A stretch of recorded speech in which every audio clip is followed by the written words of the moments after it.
Imagine a disease so terrifying that it could just wipe out like 90% of cattle, sheep, and goats. Wow. It infected, entire herds decimated, livelihoods shattered, and just famine gripping these communities. That was Rinderpest, a Yeah. cattle plague that haunted the world for centuries. But here's where it gets interesting. Okay. This deadly disease no longer exists. It- Eradicated. Con. Go ahead. It's fascinating, isn't it, that we, as a global community, actually, we managed to achieve this. Yeah. We wiped Rinderpest off the face of the earth. It's incredible. A feat, really, only accomplished once before with smallpox. It's a story you might not know. A story of resilience, scientific ingenuity, and global collaboration on a scale rarely seen. Right. So for anyone who loves an underdog story or just appreciates the power of human achievement, this deep dive is for you. We're going to explore the history of Rinderpest, Yeah. its devastating impact, Yes. and the incredible journey that led to its ultimate eradication. You know, you mentioned the devastation, and I think most people are familiar with the effects on livestock. But what made Rinderpest so uniquely challenging to combat was its contagious nature. I mean, this virus, Oh, yeah. similar to the one that causes measles in humans, Right. spread like wildfire through close contact, contaminated food and water. And it wasn't just a mild illness, right? The symptoms were brutal. Oh, absolutely. High fever, discharge from the eyes and nose, and then this horrific diarrhea Yes. that completely ravaged their systems. Most animals didn't stand a chance. Right. And, you know, even for those that did survive, they often faced these long-term consequences that really impacted their ability to thrive. Oh, wow. It truly gives you a sense of the sheer devastation this disease caused. And that devastation wasn't limited to livestock. No, not all. The impact on human societies was profound. Widespread famine, societal collapse, Yeah. even conflicts sparked by the desperation caused by this disease. We have Rinderpest outbreaks, documented as far back as the Roman Empire, leaving their mark on history for centuries.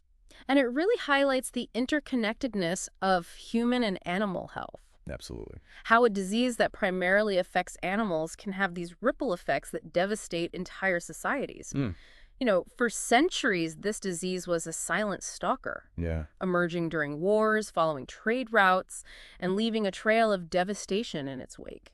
Think about the Mongol invasion of Europe, Yes, the colonization of Africa. exactly. These events are all intertwined with the spread of Rinderpest. They are. It's hard to wrap your head around the scale of it all.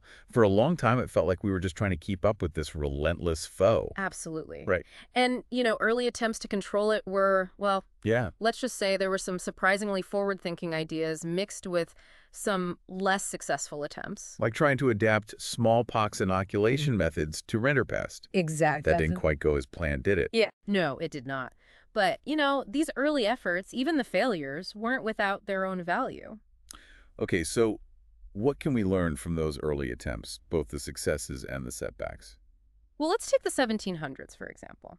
We have Giovanni Maria Lancesi, Okay. an Italian physician, advocating for practices like quarantine, culling infected animals, and even sanitation measures. How? And it's remarkable how much of his advice is still relevant today. It really foreshadows modern biosecurity practices. He was ahead of his time. He really was. But then we have those less successful attempts, like trying to use smallpox inoculation for Rinderpest.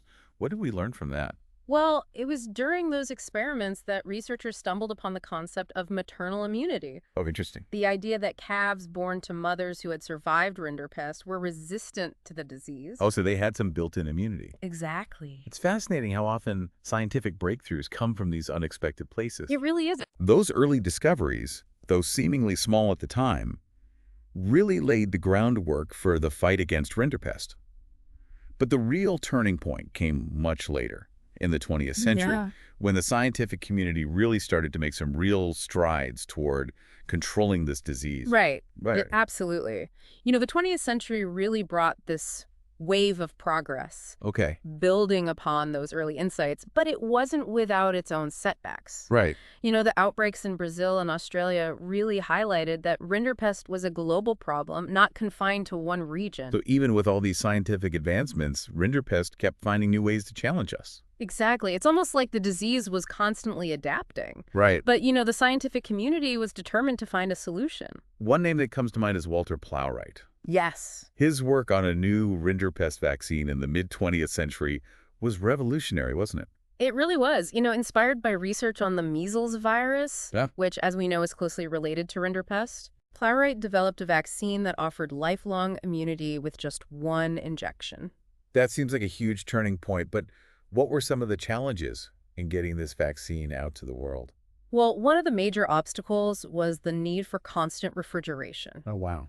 Imagine trying to transport and administer this temperature-sensitive vaccine across vast distances, especially in regions with limited infrastructure. Yeah, the logistics are mind-boggling. Exactly.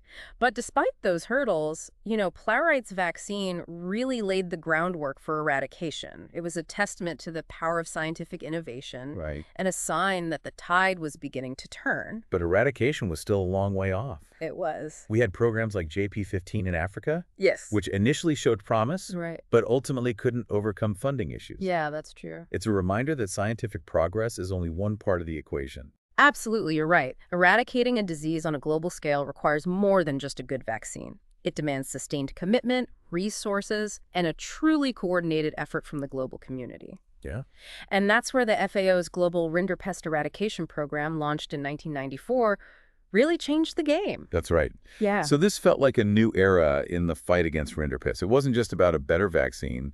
It was about a comprehensive strategy. Exactly. It really was. They took this multi-pronged approach, combining vaccination efforts with surveillance Okay. and rapid response to any outbreaks. Wow. And one of the most innovative aspects of this program was the emphasis on community-based animal health workers. So they were training people within the communities, Yeah. often livestock owners themselves, to administer the vaccine and educate their neighbors. What a brilliant strategy. It was a brilliant strategy. It wasn't just about having boots on the ground. Yeah. It was about empowering communities to take ownership of this eradication effort. That's great.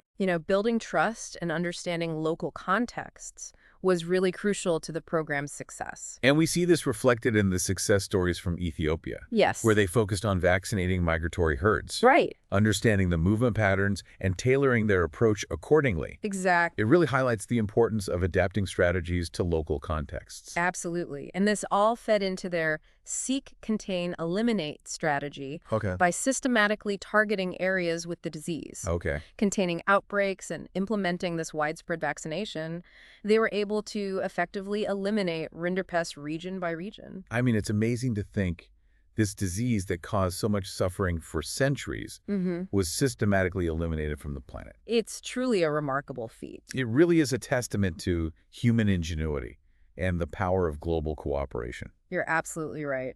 The success of the Global Rinderpest Eradication Program really showcases the incredible things we can achieve when we work together toward a common goal. But the story doesn't end there, does it?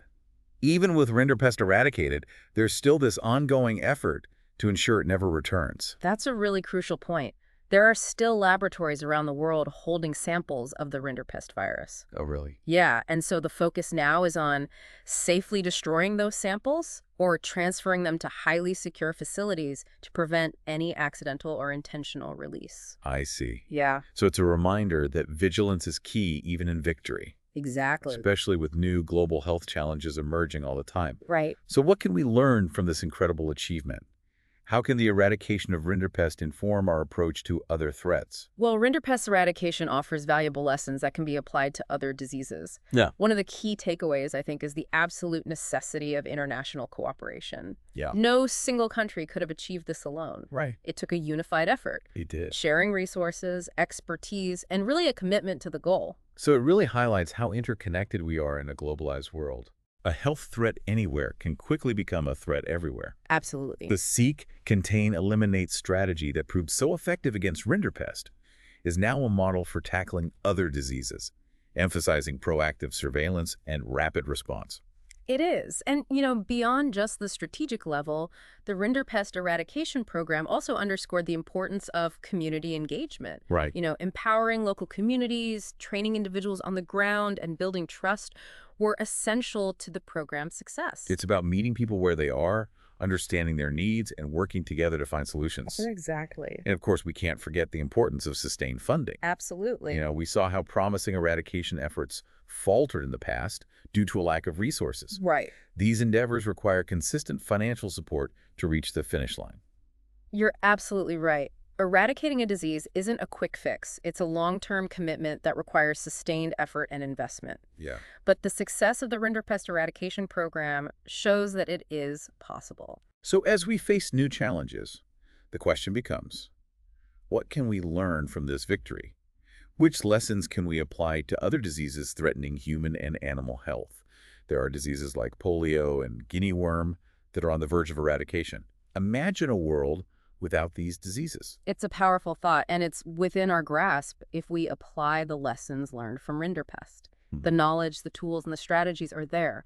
What's needed is that same level of global commitment, collaboration, and unwavering determination that led to the eradication of Rinderpest. Right. It's a challenge, but it's also an incredible opportunity. Absolutely. This success story really proves that even the most formidable foes can be overcome.